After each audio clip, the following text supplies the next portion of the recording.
यात्रा प्रोग्राम सां मां वीना श्रृंगी अवांजी ख़िदमत में हाज़िर आहियां।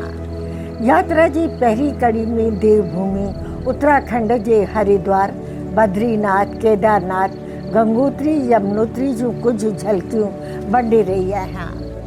आकाश जे बुलंदियुनि खे छुहंदड़ पहाड़नि जी मुश्किल राहुनि जे सफ़र जे दुश्वारियुनि सां गॾु जेके हसीन मंज़रनि जो रोमांच आहे, सो दुनिया जी न सिर्फ़ धार्मिक तीर्थ यात्रियुनि जी कशिश जो बाइस आहे, पर ट्रैकर जी पसंदीदा जाइ बि आहे। ख़ूबसूरत मंज़र ऐं कलकल कंदड़ पवित्र जल जी शीतल जलधारा ऐं टुॿी लॻाईंदे हर हर गंगे, जय मां गंगे जी आराधना ऐं लबनि ते परमात्मा तरफ़ खलकियल हसीन काइनात ऐं मंज़र इंसान लाइ इहे सुहिणी सौगात आहिनि।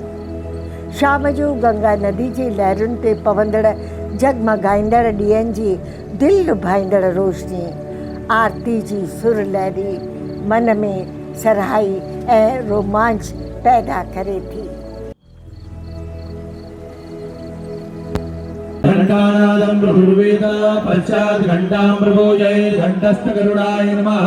सर्वोपचारार्थे गन्धाक्षरपुष्पाणि समर्पयामि, नमस्करोमि। पाञ्चजन्याय विद्महे पवमानाय धीमहि तन्नः शंखः प्रचोदयात्। शंखाधिष्ठात्रदेवेभ्यो नमः।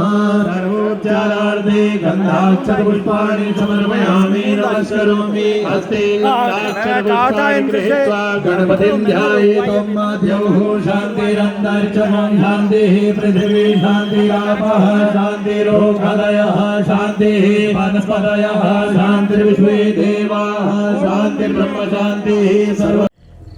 कि इंसान ज़िंदगी जी पछाड़ी वारनि ॾींहंनि में तीर्थ यात्रा कनि, अॻिते हली खेनि अहसासु थिए थो काश असीं पहिरीं अचूं हा। मां पाण खे ख़ुशकिस्मत भायां थी जो नौकिरी मिलण ते पहिरीं कैजुअल लीव वठी माता वैष्णो देवी जो दर्शन कयो। नौकिरी दौरान उत्तर, ॾखण, ओलह, ओभर में जेकी बि तीर्थ आस्थान आहिनि तिन जो दर्शन कयो। रामेश्वरम जे ख़ूबसूरत समुंड ऐं श्रीलंका सां जोड़ींदड़ मर्यादा पुरुषोत्तम वारे राम सेतु पुल, या वरी उत्तर प्रदेश जे अयोध्या नगरी, मथुरा कृष्ण जनम भूमि, वृंदावन जो हिकु ॿियो पहलू बि नज़र आयो, जिते ख़ासि तौर बंगाल ऐं बिहार जे कुटुंबनि तरफ़ां विधवाउनि खे वृंदावन जे विधवा आश्रम में छॾे वञणु, जिन जी दुखदाई जीवन ते मूं कविता बि लिखी आहे। अमर सां गॾु द्वारका जो बि दर्शन कयो। हरे राम हरे कृष्ण जी तहरीक न सिर्फ़ भारत में बल्कि दुनिया जे ॿियनि मुल्कनि में बि नज़र आई। लंडन, यूरोपी मुल्कनि ऐं स्पेन में बर्पा कयल मंदर खे बि ॾिठो।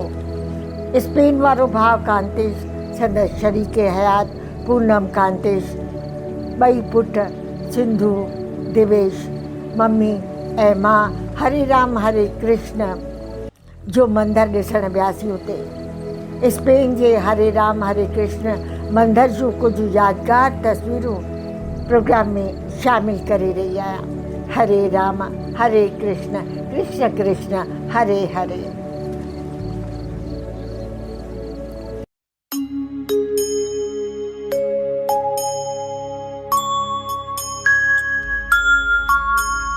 हरे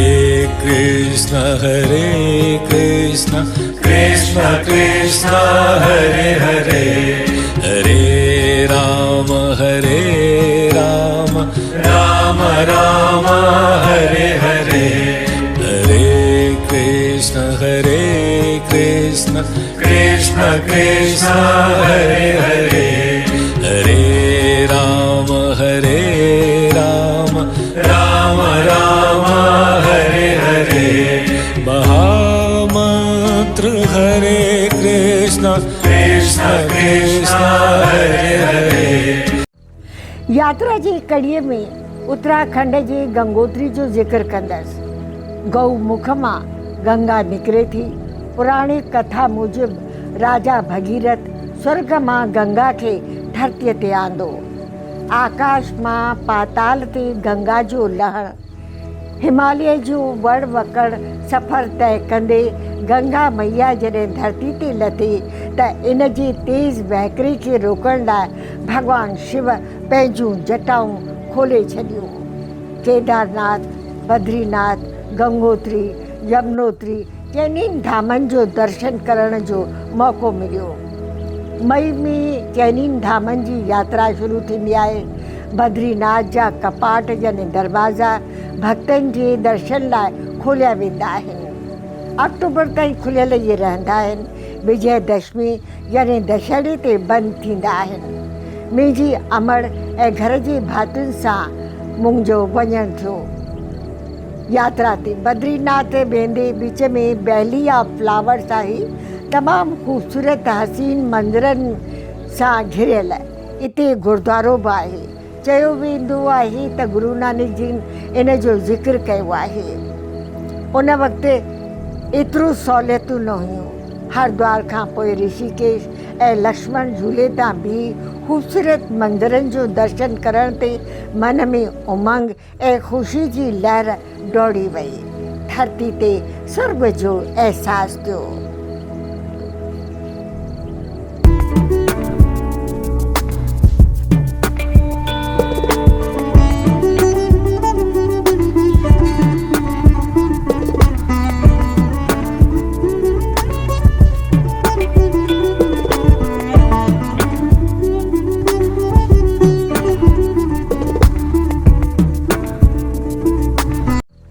के देहरादून खां चमोली पहुची अॻिते जो सफ़र जारी कनि, या वरी दिल्ली खां हरिद्वार बसूं ऐं ट्रेन बि वेंदी आहे। मंझंदि जो जन शताब्दी हलंदी आहे जा शाम जो हरिद्वार पहुचाईंदी आहे। हरिद्वार में इहा ट्रेन सुबुह जो 6 बजे हलंदी आहे ऐं 11 साढे 11 वरी दिल्लीअ में वापसि ईंदी आहे। उत्तराखंड जी देवभूमि में अॼुकल्ह त हेलीकॉप्टरनि जी बि सहूलियत थी आहे। उन वक़्तु असां बस ज़रिए सफ़रु कयो। वड़ वकड़ पहाड़ हेठि नज़र कबी त खायूं दिलि असुल दहिलजी पई वञे। अगरि किथे लैंडस्लाइड थी पवे त मुसाफ़िर फासी वञनि। असांखे बि मुश्किल दरपेश आई। पहाड़ी छिपूं किरण सां रस्ता बंदि थी विया। हिकिड़ो नंढो ढाबो हो, सभु उन तरफ़ भॻा। भाॼियूं ऐं ॿियो सामान ढाबे वारे वटां ख़तमु थी वियो। मूंखे यादि आहे भिंडियुनि जो जेको मथियो हिसो कटे असीं फिटो कंदा आहियूं, ढाबे वारे इन जी भाॼी ठाही हुई। गुजरात जो टूरिस्ट जेके हा, पाण सां खाधे पीते जो ख़ूब सामान उन्हनि आंदो हो। पाण सां रोटी पचाइण वारा खानसामा यानी बोरसी बि वठी आया, पर असां वटि जेके बिस्किट नमकीन वग़ैरह हुआ से ख़तमु थी विया। वरी बि शुक्र जो फ़ौजियुनि वठ सठ करे रोड क्लियर करायो ऐं उतां अॻिते असां सफ़र जारी रखियोसीं। बाबा केदारनाथ मंदिर जे दर्शन लाइ मथे पहुचण लाइ अणांगो पहाड़ी रस्तो तय करणो थो पवे। इते पहुचण लाइ बुज़ुर्ग पालकी कनि, पहाड़ी पालकीअ वारा कुल्हनि ते खणी मथे पहुचाइनि। 3 ॾींहं पालकी लाइ शायदि 2 हज़ारनि खां मथे पे वरिताऊं। अमड़ खे पालकी करे असां ॾिनीसीं, या वरी पहाड़ी कुल्हनि ते टोकरी में बुज़ुर्गनि खे खणी मंज़िल ते पहुचाइनि। घर जा भाती वरी खचरनि जी सवारी करे मथे पहुता। मूं पहिरें पंधु बाबा केदारनाथ जो दर्शन करण जो इरादो कयो। सभिनीनि मना कई, पर मां पहिरें पंधु दर्शन करण जो अज़म कयो। पेरनि में लिफूं ऐं फूकणा थे पिया। स्पोर्ट शू बि न हो। चंपल सां सफ़र जारी रखियो। दिलि में प्रण कयुमि त बाबा केदारनाथ तुंहिंजी श्रद्धालु आहियां, मूंखे शक्ति ॾे त सफ़र जारी करे तुंहिंजो दर्शन कयां। हिकु थधि, ॿियो वड़ वकड़ पहाड़ी पथरीलो रस्तो, हेठि हज़ारे मीटरनि जूं खायूं। बाबा केदारनाथ जो दर्शन करण लाइ मूं जेके डूंगर ॾोड़िया ऐं अणांगो सफ़र तय कयो, तंहिंजो बयानु करण खां कलम कासर आहे। 21 किलोमीटरनि जो रस्तो आहे, पर मंदर जो फ़ासिलो गौरी कुंड जो रस्तो 5 किलोमीटर ऐं ॿियो पड़ाव मंदर ताईं पहुचण लाइ 16 किलोमीटरनि जो आहे। पहाड़नि में 5 बजे ई सुबुह थी वञे। 6 ताईं सिज जा किरना पहाड़नि ऐं वणनि खे चीरींदा रोशनी फैलाईंदा शाम जो सफ़र जारी रखनि। अहिड़ी हालति में ऊंधे थियण खां पहिरीं मंज़िल ते पहुचण जो ओनो। बाबा केदारनाथ जो नाव जपींदे पालकी ऐं खचरनि जे पहाड़ी माण्हुनि जो पेरो खणंदे मंज़िल ते पहुतसि। अमड़ सुख जो साह खयो। सभिनी चयो ज़िद्दी आहीं, अगरि कुझु थी पवे हा त सभिनी जो साह मुठ में कयो अथई। केदारनाथ उत्तराखंड जी रुद्रप्रयाग में आहे। ऋषिकेश खां 223 किलोमीटरनि जे फ़ासिले ते मई जे महीने में ज़बरदस्त थधि। हिकु पुराणी कथा आहे त पांडवनि इहो तइमीर करायो हो, यानी उनजी अॾावत पांडवनि कई। हिन वक़्तु जेको मंदरु आहे आदि शंकर आचार्य 8वीं सदी में जोड़ायो हो। 1200 साल पुराणो मंदरु आहे। भारत में जेके 12 ज्योतिर्लिंग आहिनि तिन मां हिकु आहे।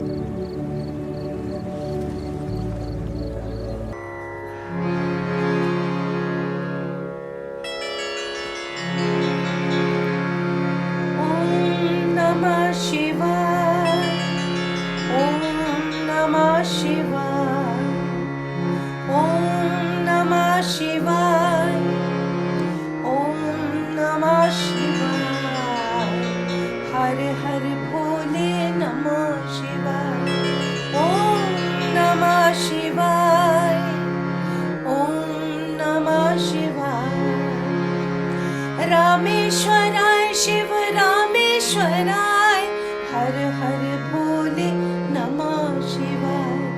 बम बम भोले नमः शिवाय। ओम नमः शिवाय। ओम नमः शिवाय। गंगाधराय शिव गंगाधराय, हर हर भोले नमः शिवाय। बम बम भोले नमः शिवाय। ओम नमः शिवाय। ओम नमः शिवाय। जटाधराय शिव जटाधराय, हर हर भोले नमः शिवाय। ओम नमः शिवाय। ओम नमः शिवाय। सोमेश्वराय शिव सोमेश्वराय, हर हर भोले नमः शिवाय। बम बम भोले नमः शिवाय। हरिद्वार यानी हरि जो द्वार। स्टेशन तां लहण जे थोरे फ़ासिले ते शिव जी वॾी मूर्ति असांखे नज़र ईंदी। तक़रीबन 3 किलोमीटरनि जो फ़ासिलो जेको आहे स्टेशन खां हर की पौड़ी ताईं आहे। कॾहिं पेरे पंध त कॾहिं साइकिल रिक्शा ते पहुचूं। ॿिन्हिनि तरफ़ नंढड़ी बाज़ार आहे। इते सुबुह जो घाट ते सभई श्रद्धालु असांखे नज़र ईंदा।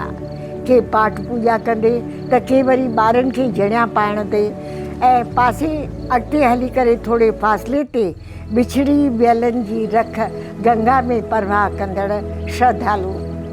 हर की पौड़ी जे ओसे पासे में कई मंदर आहिनि। शाम जो रोज़ गंगा मैया जी आरती थींदी आहे, जो मंज़र ॾिसण वटा हूंदो आहे। जय गंगे मैया, हर हर गंगे, जय माँ गंगे। मंगल करनी जय माँ गंगे, प्रेम से बोलो जय माँ गंगे, सब मिल बोलो जय माँ गंगे। हर हर गंगे जय माँ गंगे, हर हर गंगे जय माँ गंगे, हर हर गंगे जय माँ गंगे, हर हर गंगे जय माँ गंगे, हर हर गंगे जय माँ गंगे। पतित पावनी जय माँ गंगे, मोक्षदायिनी जय माँ गंगे, नाशनी जय माँ गंगे, संकट हरनी जय माँ गंगे, मंगल करनी जय माँ गंगे, हर हर गंगे जय माँ गंगे, हर हर गंगे जय माँ गंगे, हर हर गंगे जय माँ गंगे।